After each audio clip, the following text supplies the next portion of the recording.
श्री गणेश अंक में राष्ट्र उद्धारक श्री गणपति।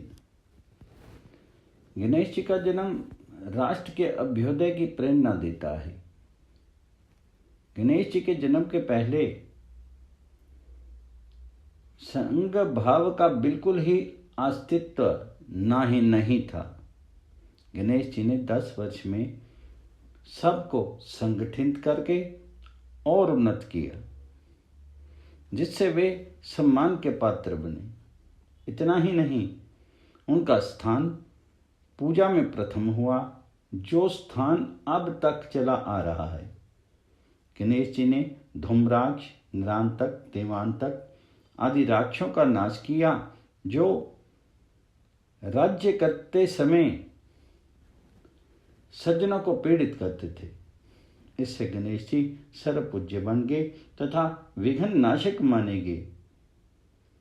एक पतित राष्ट्र या जाति की उन्नति थोड़े समय में कैसे हो गई, यह राष्ट्रीय उन्नति के लिए आदर्श है, अनुकरणीय है।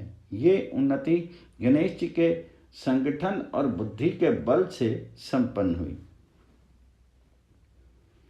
गणेश जी की सारी योजनाएं गुप्त रहती थी। उनके अनुसार काम हो जाने पर ही सबको पता चलता था। गणेश जी की विद्वत्ता अपार थी, जिससे छोटी उम्र में ही वे सारे शास्त्रों को सीख गए। गणेश जी पाखंडवाद का खंडन करके शास्त्रों का सार लेकर के सबकी एक रूपता करने में अद्वितीय हैं। वे श्रेष्ठ वक्ता एवं ब्रह्म विद्या के स्वामी हैं। इस कारण उनकी योजनाओं में आध्यात्मिक विद्या की प्रधानता रही है। गणेश जी महान गणितज्ञ और इतिहास के ज्ञाता हैं तथा गणक, गणितागम, सारवित, गणक श्लाघ्य कहे गए हैं। युद्ध में भी गणेश जी अजय हैं। कार्तिकेय सेनापति थे, परंतु राष्ट्र संगठन के विषय में वे इतने प्रख्यात नहीं थे। गणेश जी राष्ट्र संगठन और सेना संचालन दोनों ही कार्यों में जगत प्रसिद्ध हैं। गणेश जी ने अनुपम बुद्धिमता है। जो काम दूसरों से नहीं हो सकता, उसे वे अपनी बुद्धि और बल से सहज ही कर लेते हैं।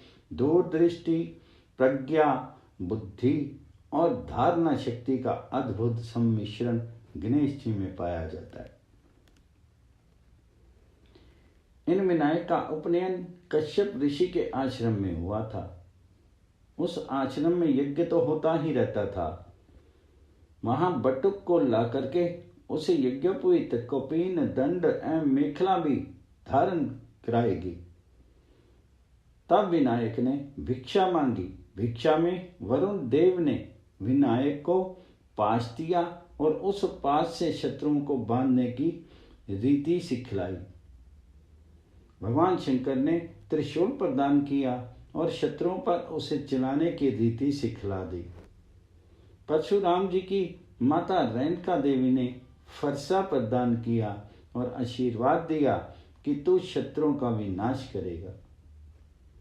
इस प्रकार वहां उपस्थित देवताओं ने विनायक की अस्त्र शस्त्र प्रदान किए और सबने सामूहिक रूप से आशीर्वाद दिया कि इन शस्त्रों से तो शीघ्र दुष्टों का नाश करेगा। इस प्रकार राष्ट्र उद्धार के कार्य में गणपति को अलौकिक स्थान प्राप्त हो गया। गणपति का राष्ट्र संगठन तत्व बड़ा ही सरल और बोधप्रद है तथा वह उन्नति में सहायक है। हिंदुओं के घर घर गणेश की पूजा होती है, परंतु गणेश जी के द्वारा किए गए कार्यों की ओर रत्ती भर भी ध्यान नहीं दिया जाता। उनको समझाने का भी प्रयत्न नहीं किया जाता। तब फिर उनके आचरण की तो बात ही कैसे की जा सकती है। किंतु जो राष्ट्र उनका अनुसरण करता है वह उन्नत बनता है। ओम गण गणपति नमः। श्री गणेश अंक में जय जय मतन गानन। गान सरस अली करत परस मद मोद रंग रची। उगटन ताल रमाल करन चल चाल चोप सची। चिंतामणि में जटित हेम भूषण गन भजत।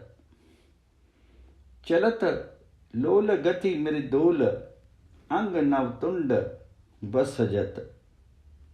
लखी प्रणति समय मुख तात को बिहंसी मातु लिए लाए उर। जय जय मतंग आनन अमल जय जय जय तिहु लोक गुर। ओम गण गणपति नमः। श्री गणेश अंक में लोकमान्य तिलक द्वारा प्रवर्तित गणेश उत्सव। पराधीन देश का स्वतंत्र संग्राम उस दिन से आरंभ होता है जिस दिन से उनके पैरों में गुलामी की जंजीर पड़ी है। और उस गुलामी को नष्ट करने के कई मार्ग हो सकते हैं। शत्रु के पांव पड़ने से लेकर के उनके पैरों को खींचने तक सभी मार्ग वैध ही हैं। अपना देश भी उनके लिए अपवाद नहीं है। इसलिए स्वराज्य की प्राप्ति के लिए साधनाना अनेकता ये लोकमान्य का साधन सूत्र था। स्वराज्य की प्राप्ति के मार्ग पर जिस साधक से एक पैर भी आगे पड़ता हो उस साधन का उपयोग करने में लोकमान्य कभी हिचकिचाते नहीं थे। इसी दृष्टि से महाराष्ट्र में लोकमान्य ने सर्वजनीन गणेश उत्सव शुरू किया था। गणेश उत्सव जैसे धार्मिक और शिवाजी जयंती जैसे ऐतिहासिक उत्सवों का उपयोग स्वतंत्र संग्राम के साधन समझ कर ही किया गया। घर घर में व्यक्तिगत रूप में मनाए जाने वाले गणेश उत्सव को उन्होंने सार्वजनिक सम्मिलित रूप दिया। गणेश उत्सव को जन साधारण का एक प्रभावशाली साधन बना डाला। किसी के मन में यह बात आ सकती है कि लोकमान्य ने राम, कृष्ण, शंकर, विष्णु आदि के स्थान पर गणेश जी को ही क्यों चुना? उसके कई कारण हैं। सनातन वैदिक हिंदू धर्म के उपास्य देवताओं में श्री गणेश जी का महत्व असाधारण है। चाहे जो मंगल कार्य हो, बिना गणेश पूजन के उसका आरंभ हो ही नहीं सकता। यहाँ तक कि अन्य किसी देवता का पूजन या महोत्सव मनाते समय भी पहले महागणपति का पूजन और स्मरण किया जाता है। श्री गणेश जी का इतना महत्व इसलिए है कि वह विघ्नहर्ता हैं। गणेश जी वेद काल से ही परिचित एवं पूज्य माने जाते हैं। ऋग्वेद में गणानाम त्वा गणपति नामक ऋचा को गणपति सूक्त कहते हैं। गणपति अथर्वशीर्ष में गणपति को ओंकार रूप माना गया है। उसी रूप में गणेश जी की प्रार्थना और पूजा की परंपरा अखंड रूप से चलती आई है। कोई किसी भी देवता का उपासक क्यों ना हो, वह गणेश जी का विरोधी नहीं हो सकता। गणपति का प्रथम वंदन करके ही उपासक अपने उपास्य देवता की पूजा किया करता है। हिंदू धर्म में शैव, वैष्णव जैसे कई उपासना पंथ हैं। इसमें गणेश जी की उपासना करने वाले को गणपत्य कहा जाता है। उत्तर भारत की अपेक्षा दक्षिण भारत में यह उपासना अधिक प्रचलित है। महाराष्ट्र में गणपति के उपासक अधिक हैं। पेशवाओं के राजत्व काल में गणेश उत्सव बड़ी धूमधाम से मनाया जाता था। पेशवा शासक स्वयं गणपति के उपासक थे। स्वाई माधवराव पेशवा के शासनकाल में तो पूना के प्रसिद्ध शनिवारवाड़ा नामक राजमहल में भव्य गणेश उत्सव मनाया जाता था। अंग्रेजों के आते ही पेशवा शासन लगभग समाप्त प्राय हो गया, पर गणेश उत्सव की परंपरा बनी ही रही। मजूमदार, पटवर्धन, दीक्षित आदि सरदारों के परिवारों में गणेश उत्सव ठाट बाट से मनाया जाता रहा। पर गणेश उत्सव को सार्वजनिक रूप देने में केवल ये ही कुछ कारण नहीं थे। अंग्रेजी शासन यहाँ स्थिर हो चुका था। लोगों के विचारों में भ्रष्टता आने लगी थी। धर्म के संबंध में लोग उदासीन से दिखाई देने लगे। युवक वर्ग में अपने आचार विचारों के प्रति घृणा और अंग्रेजी आचार विचारों के प्रति प्रेम बढ़ने लगा था। सारे समाज में गर्माहट पैदा कर राष्ट्रीय भावना को जगाना आवश्यक था।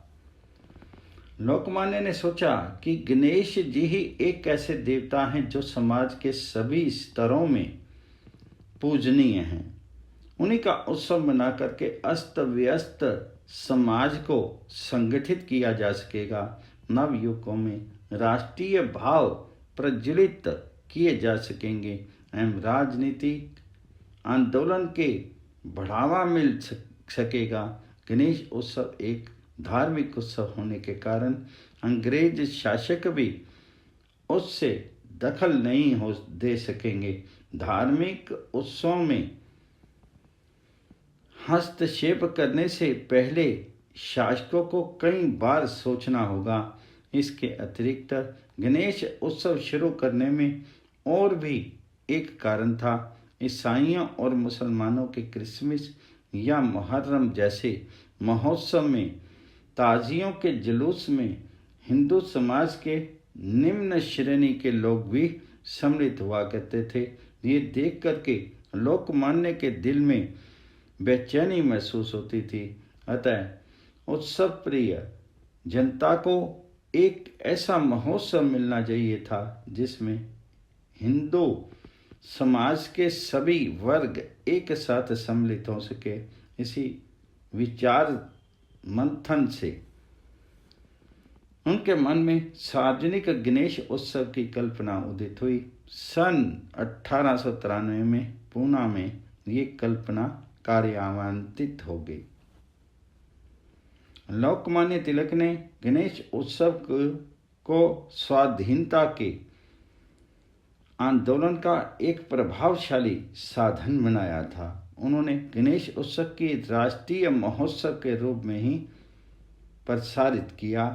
फिर भी जैसा कि ऊपर बताया जा चुका है, सार्वजनिक गणेश उत्सव मनाने के पीछे ये भी एक विचार कार्य कर रहा था कि अन्य धर्म वालों के त्योहार, जुलूस आदि का बुरा असर हिंदू समाज के नवयुग को और नहीं पड़े। सन 1893 में ही गणेश उत्सव की सार्वजनिक रूप मिलने का भी यही कारण था। सन 1857 में बंबई तथा महाराष्ट्र के चंद अन्य नगरों में भी हिंदू मुस्लिम दंगे हुए। इसी संबंध में पूना में एक सभा हुई। मुस्लिम उपद्रवों का सामना करने के लिए हिंदू समाज को किस प्रकार संगठित किया जाए, इस बारे में उस सभा में विचार हुआ। सार्वजनिक गणेश उत्सव उसी विचार की फलश्रुति थी।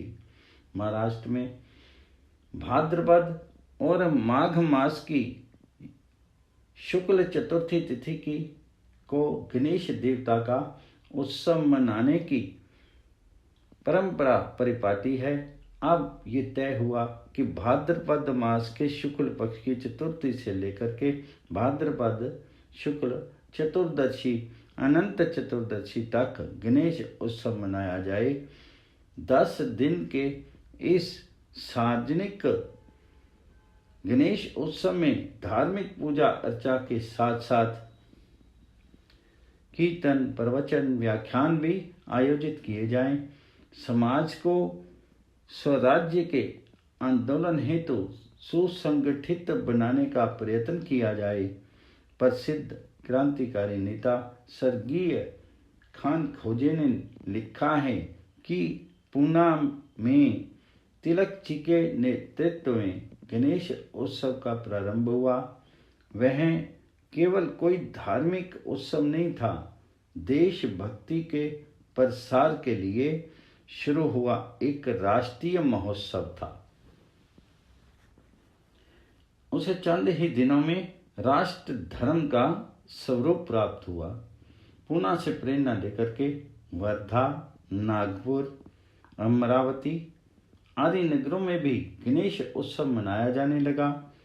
खान खोजे आगे चल करके लिखते हैं कि गणानाम त्वा गणपति हवा महे, इस व्यापक दृष्टि से गणराज्य दिलाने वाले गणपति हमारे स्वतंत्र के देवता हैं।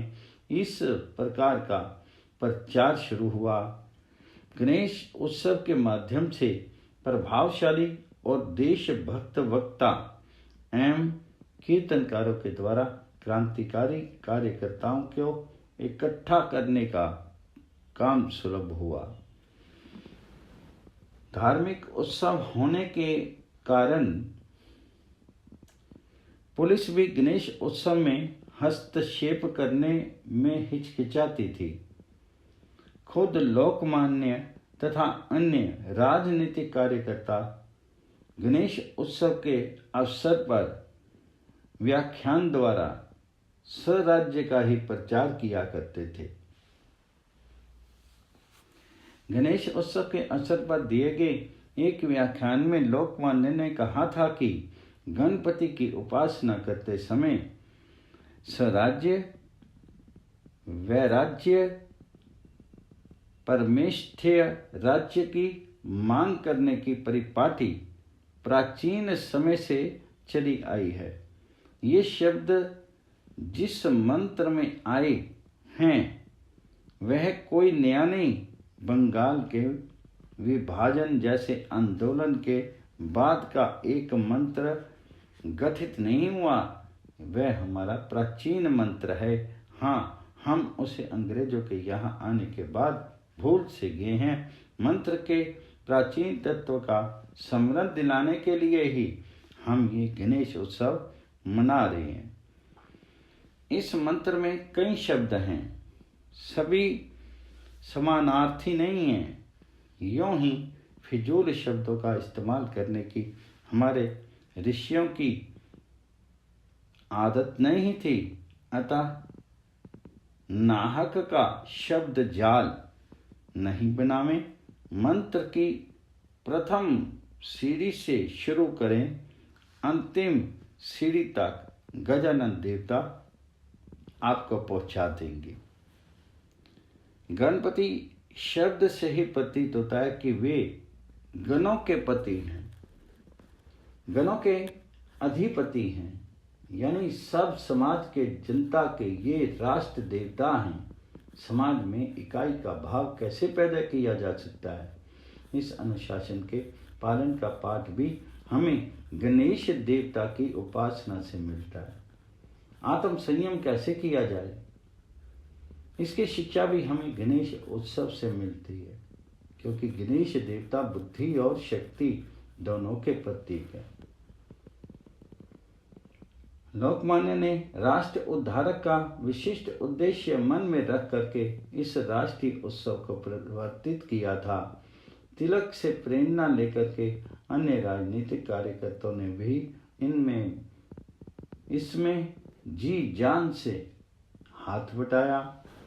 हिंदुओं को संगठित करने का एक साधन समझ करके गणेश उत्सव शुरू किया गया। शुरू में वह एक धार्मिक उत्सव के रूप में मनाया गया, पर कुछ ही वर्षों में गणेश उत्सव को राष्ट्रीय रूप प्राप्त हुआ। सब भारतीय एक हैं, इस प्रकार एकता का मंत्र इस महोत्सव से दिया गया। व्यक्तिगत रूप से घर घर में छूत का भाव भले ही रहा हो, गणेश उत्सव के अवसर पर समान स्तर पर ही सभी काम करने लगे। यहाँ तक कि पूना में मुसलमान समाज की ओर से भी राष्ट्रीय भावना से गणेश उत्सव मनाया गया। गणेश उत्सव में होने वाली सभाओं में मुस्लिम नेता भी सम्मिलित होने लगे। इस संबंध में सन 1908 की एक घटना का उल्लेख करना अनुचित नहीं होगा। लोकमान्य तिलक के केसरी कार्यालय में प्रसिद्ध नेता श्री सैयद हैदरी रेझा का व्याख्यान हुआ। आपका विषय था हिंदू मुस्लिम आपसी संबंध। उसी समय पूना के जिलाधीश महोदय ने रेझा साहब को मिलने के लिए बुलाया।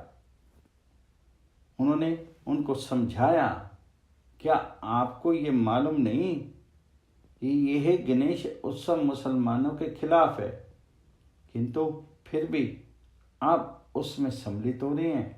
ऐसा ही है तो फिर आप हिंदू ही क्यों नहीं हो जाते। रेझा साहिब ने झट उत्तर दिया, ऐसा होना ना होना मेरी मर्जी पर निर्भर है, उसमें आपके दखल देने की कोई जरूरत नहीं है। रेझा जी का ये व्याख्यान श्रीमान नरसिंह चिंतामणि केलकर की अध्यक्षता में संपन्न हुआ था।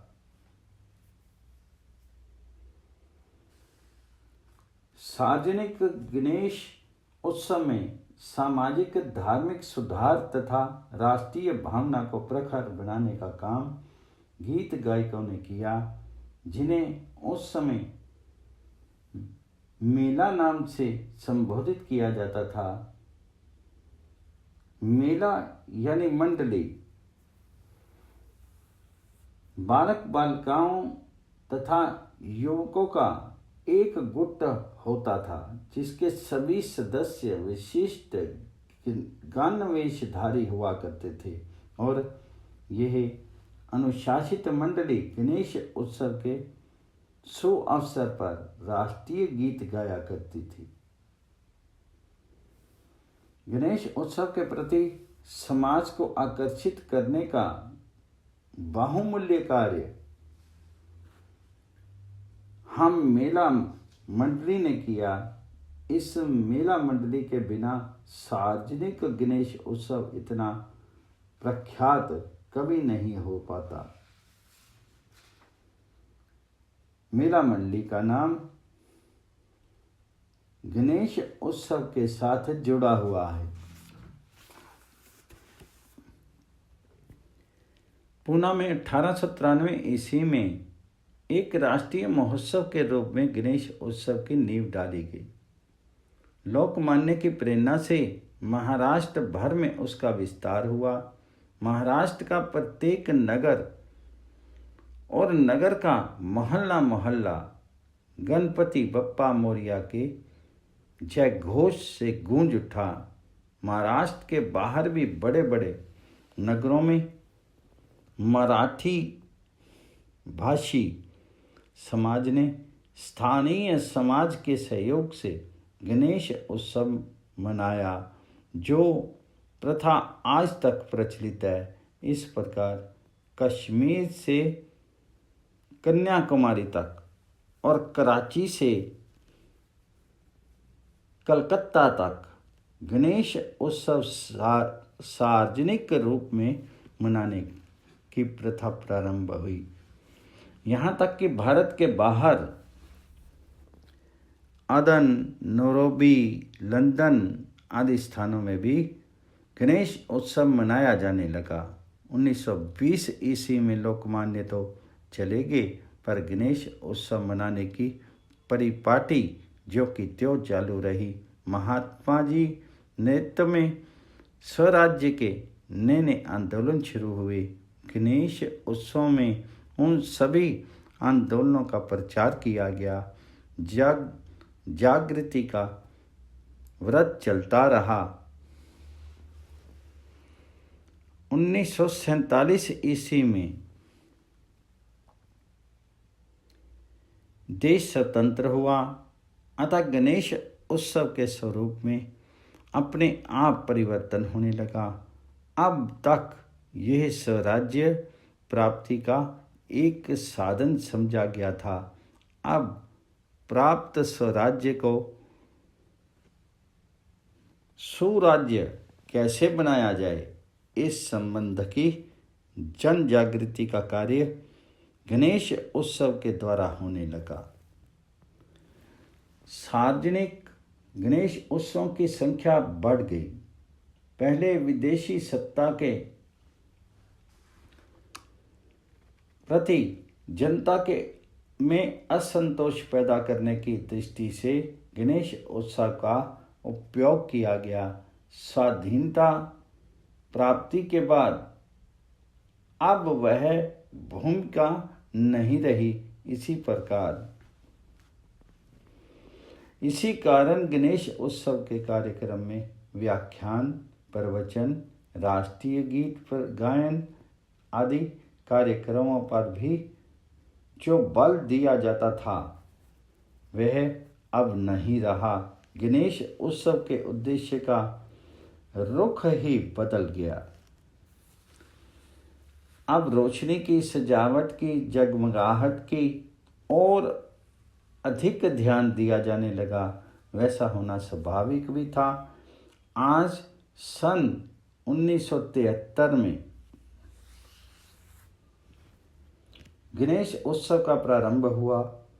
80 वर्ष बीत जाने के बाद भी सार्वजनिक गणेश उत्सव का सिलसिला ज्यों का त्यों बना हुआ है। लोकमान्य के समय में पूना में सार्वजनिक रूप से मनाए जाने वाले गणेश उत्सवों की संख्या कोई सी रही होगी, कोई 100 रही होगी, पर अब ये संख्या लगभग 1000 तक हो गई। गणेश उत्सव को प्रारंभ हुए 1953 ईस्वी में 60 वर्ष पूरे हो चुके थे। उसी के उपलक्ष्य में पूना में गणेश उत्सव का हीरक महोत्सव मनाया गया। 1952 ईस्वी में ही 26 जनवरी को भारत गणराज्य घोषित किया गया। अब भी प्राप्त स्वतंत्र की रक्षा और सुराज्य की स्थापना हेतु गणेश उत्सव का उपयोग किया जा सकता है। इसके लिए लोकमान्य की प्रेरणा हमें हमेशा मिलती रहेगी। ओम गण गणपते नमः। श्री गणेश अंक में श्री सिद्धि सहित गणराज्य प्रणाम। रक्त वर्ण शुभ एक दंत शुचि, ध्वज मूषक शोभित शशि भाल, वसुकर कंज युग कंबु पाश, पुस्तक त्रिशूलवर चक्र माल, गजमुख धान्य मंजरी राजत, विपत विघन वारन शुभ धाम, अखिल अमंगल हर सुत श्री सिद्धि सहित गणराज प्रणाम। ओम गण गणपति नमः।